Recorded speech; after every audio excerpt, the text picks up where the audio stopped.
Big Boss season 7க்கு அப்புறமா separate ஆகிட்ட Manichandra and Raveena ஜோடி எப்போ பழையபடி ஜோடி சேருவாங்க, டான்ஸ் ரீல்ஸ் எல்லாம் பண்ணுவாங்க அப்படின்னு ரசிகர்கள் ஆர்வத்தோடு வெயிட் பண்ணிகிட்ருக்காங்க.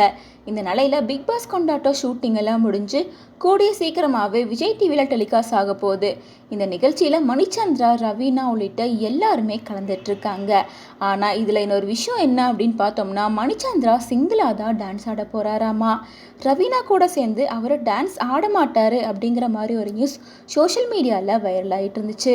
இந்த நிலையில் ரவீனாவும் நிக்சன் கூட சேர்ந்து டான்ஸ் பண்ணுற மாதிரியான ஒரு வீடியோவை அவங்க சோஷியல் மீடியா பேஜில் ஷேர் பண்ணியிருந்தாங்க. இதிலிருந்தே மணிச்சந்திராவும் ரவீனாவும் ஒன்றா சேர்ந்து டான்ஸ் பண்ண போகிறது கிடையாது அப்படிங்கிறத ரவீனாவும் அவங்க சைடில் கன்ஃபார்ம் பண்ணியிருக்காங்க.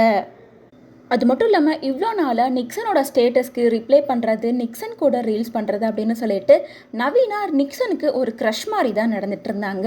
ஆனால் சடனாக திடீர்னு இன்றைக்கி இவங்க டான்ஸ் ஆடுற வீடியோவை போஸ்ட் பண்ணிவிட்டு நிக்சன் தம்பி மேலும் மேலும் வளர வாழ்த்துக்கள் அப்படின்னு சொல்லிட்டு ஒரு க்யூட்டான எமோஜியோட இந்த வீடியோவை ஷேர் பண்ணியிருக்காங்க. இதை பார்த்த ஃபேன்ஸ் பலருக்கு கொஞ்சம் கன்ஃபியூஸாக தான் இருக்குது. ஒருவேளை மணிச்சந்திரா, ரவீனா இவங்க 2 பேரும் மறுபடியும் ஒன்று சேர போகிறாங்களா அப்படின்ற மாதிரி தான் இருக்குது. மேலும் பிக் பாஸ் கொண்டாட்டத்தில் நிறைய காம்படிஷன் வச்சுருக்காங்க. நிறைய ஃபன்னான கேம்ஸ் எல்லாம் வச்சு எல்லாருக்கும் அவார்ட் கொடுத்துருக்காங்க. மேலும் பிக் பாஸ் கொண்டாட்டம் வர வாரம் விஜய் டிவியில் டெலிகாஸ்ட் பண்ணுவாங்க அப்படின்ற மாதிரி சொல்லிட்டு இருக்காங்க.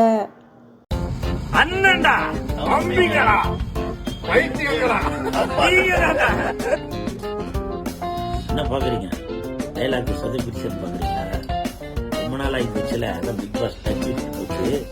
இப்ப பாருங்க பிக் பாஸ் கொண்டாட்டத்துல நம்ம தினேஷோட ஆட்டத்தை.